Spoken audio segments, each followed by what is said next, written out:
Prema, thank you so much for coming in. I did a bit of research on you before you came, and you have fingers in many pies, and I wanted just to take you back to the beginning. Where were you born? I was born in Malaysia, in the state of Perak. And what brought you here? Well, at that time, I think there was a drive to recruit nurses from overseas, and also to get people who were interested in studying to become a nurse to come over here and do that. So I got caught in that swell. So I actually came over to the UK in 1969 and did my nurse training at Lewisham Hospital. Oh, Lewisham. Ah. Yes. And did you have any experience of care before you came over? No direct experience, because I was barely 18. But my father is in the medical field, or was in the medical field. So there was a connection. There was a connection, yes. And when you grew up, did your father inspire you to perhaps go in that direction? Partly, the part of the inspiring was from there, because he used to see all his patients and they used to really like him and bring him little presents and things and all that. So we got, pulled into that. And yeah, I think so. Yeah. So you were very young when you came over? Very young, yes. Was it a frightening experience? It was so frightening. I actually came with my sister, and we had lived a very, very cocooned life. We hardly went out unless we had a chaperone. And we had not travelled in buses or trains or planes even. So when we actually flew out, it was a terrifying experience. We sat together huddled. We didn't go anywhere. Dan even used the toilet. And that was what it was like. And that journey was about 17 hours. Really? Then, yes. It's a bit quicker now, I would have thought. It's a lot quicker. It's about 12 hours now. Yeah. So, I understand you became ward sister. Yes. And how quickly was that after your training? That was very quick, because I finished my training in 1972 and went straight on to do my pediatric nursing at Guy's Hospital. So I completed that and then came straight back to Lewisham as a ward sister. And that was quite unusual for someone so young and someone from your background just to come in and... Yeah. That was actually extremely unusual, because the senior posts were always kept for British nationals, and we really had to work very hard to get to that level. But obviously they must have thought a lot of me to actually promote me so early. So I was one of the youngest ward sisters in the country, I think, at that time. Where did you switch from the NHS to social care? Because you have a real focus on this now. Yes. When did that occur? So I actually stayed in the NHS till 1986. Now, my husband and I were both in the NHS.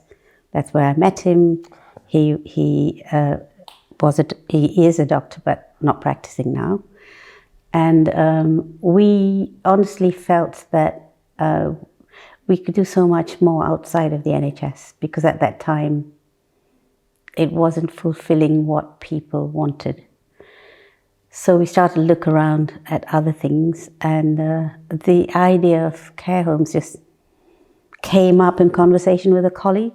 He actually said that he looked at it and that he bought a small care home and how fulfilling it was. So we thought, let's have a look. And we looked at several homes up and down the country, and then saw the one in Suffolk and settled on it, because that was, it ticked all the boxes. And where in Suffolk was this? In Barham. Ah, yeah. So there you were. You bought a care home. Yeah. How easy is it to buy a care home? Do you know, in those days it was very difficult. We had to sell our home and put all the money into the care home. So, you know, it was quite a big, bold move to make. That's a big risk to take. Big risk to take, because at that time that money was huge. And of course there was a big mortgage involved too. And but it just, the pace was better. The fact that we were able to have that community feel, the family feel, and we saw our residents every day. It wasn't the quick turnover in an NHS hospital. It was long term, and they were our family, and relatives, etc., were all our friends. So that made a huge difference, you know, from what we were used to before, you know, in the NHS setting. Yes. Yeah, and it fitted in with family commitments too. So it was perfect. It was, you mean the social care world was easier to fit around a busy life as a mother? Yes, yes. There were the shift patterns. And I had to sort of like dash off to a childminder with my son, drop him off there, and then drive off to the hospital and then do a shift. And I had to rely on my husband to come back early to pick him up.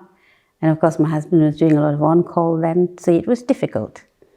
But this was easy. We were both on site, and although we worked really hard, we were able to have our children with us. And they were always popping in and out and making friends with the residents.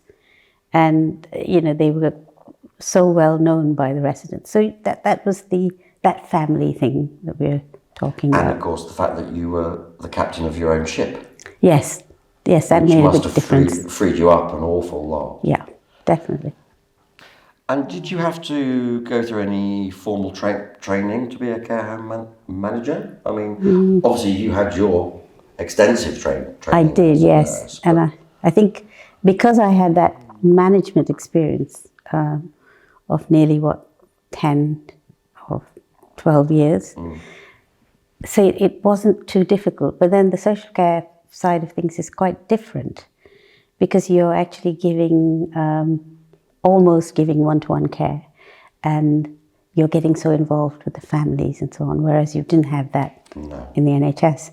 So you learn that as you go along, and it wasn't difficult.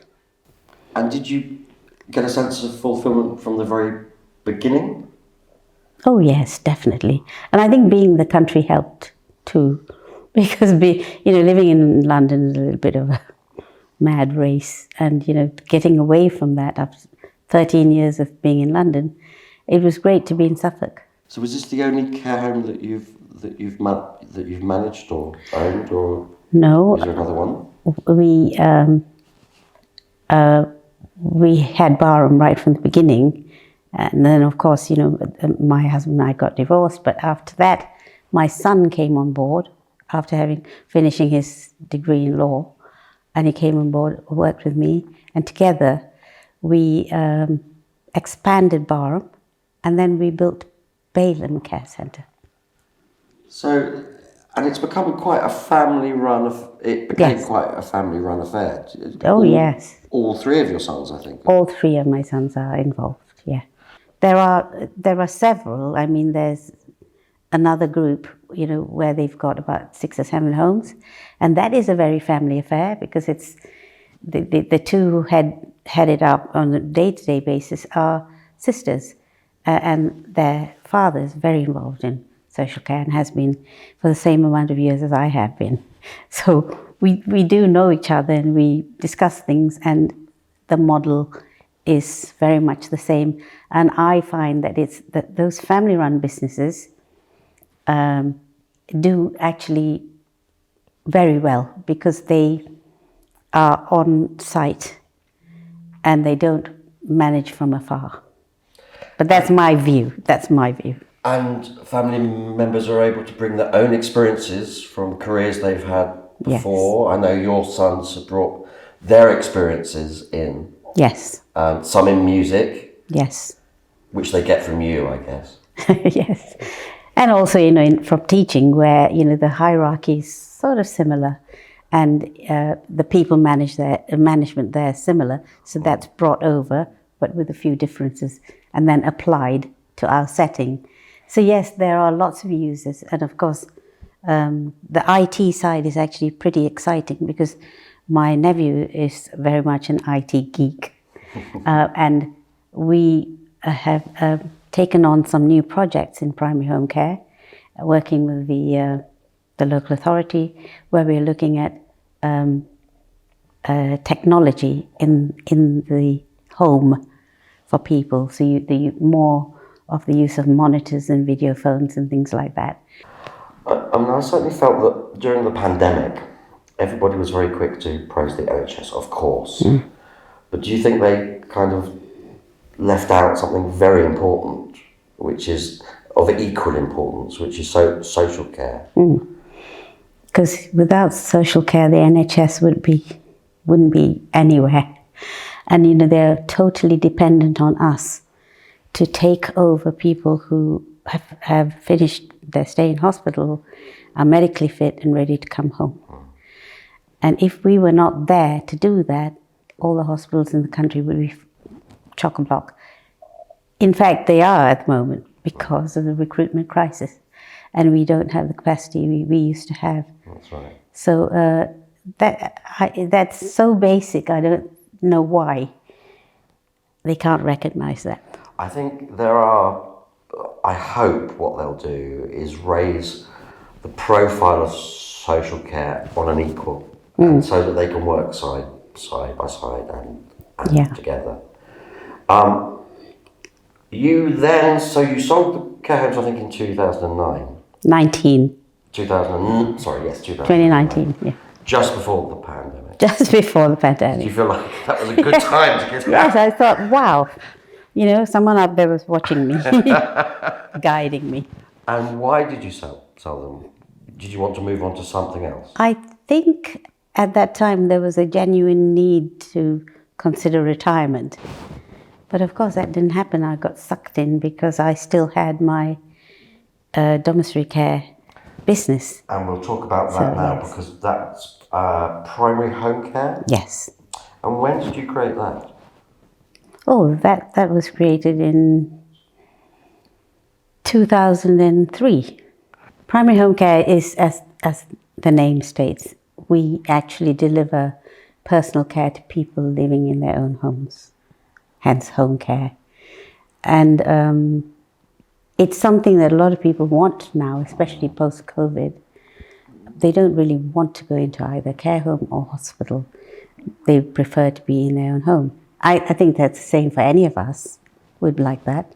And they want to know that there are going to be carers out there who come in and give them the care that they need, and also encourage them to stay independent, enabling them to be mobile and independent. And independence is so important to people. Prema, what differences do you see between the work in care homes and in-home care? So from the point of view of a carer working in both these areas, a carer working in a care home would have a little bit more in the way of supervision and some security, because they're with that team all the time. They can also see the residents, daily, so it's a 24-hour thing. But when a carer's out there working in home care, they are actually lone workers. And it can get lonely, but this is where they go to their clients and they form friendships, I would say. The clients become very close to them. They always ask for them, by name, and they will confide in them. The families get used to them, and there's a very strong conversation going on always between carer, client, and families.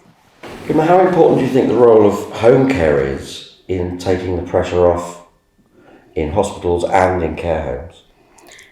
That the role of home care is extremely important, because over the years, and I can compare that role in 2003 when I first started to what it is now. That carer is now expected to do so much more than they had to do before. So home carers are now being expected to administer medication. They're not nurses. It's possible that carers nowadays are feeling that pressure. But having said that, there are carers who've got so fond of their clients that they will opt to stay and look after that person because it's become a pleasant responsibility for them, and they will not leave them. So that's where the dedication and commitment comes in, and there's a good core of people out there who fit into that category. Committed carers who really do care about what's going on out there, with their clients. If you wanted to give a message to people who maybe hadn't thought about care work at all, what would your message be? My message to people, who might be thinking about care work, or have not, but would like to try, is that they should come and give it a try. They should not give up immediately, because it is, and I'll be honest, we have had people who've come and just done the training and just done one shift and then said it's not for me.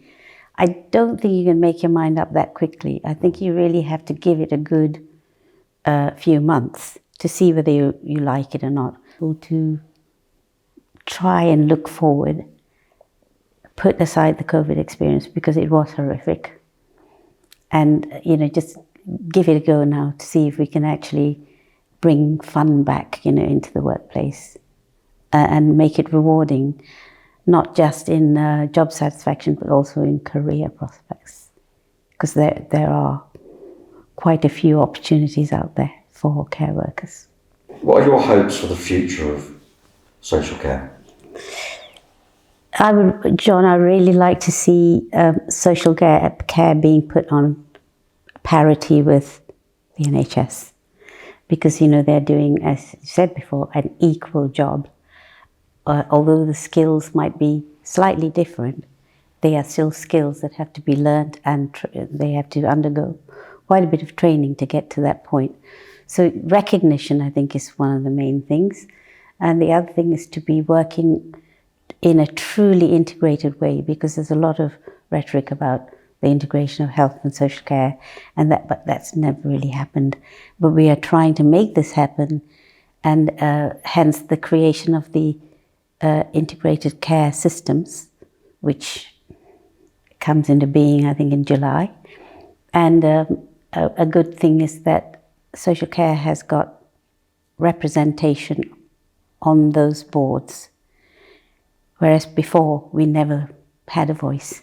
So I think from through that we can actually work with our partners and influence how care is being modelled in the future. And that would include not just the way care is delivered, but also the careers and the career pathways for people, entering either social care or health. So you see that is a big ambition, if you like, a sort of collective ambition of providers in social care. On that optimistic note, Prema, thank you very much. Thank you very much. It was great chatting to you.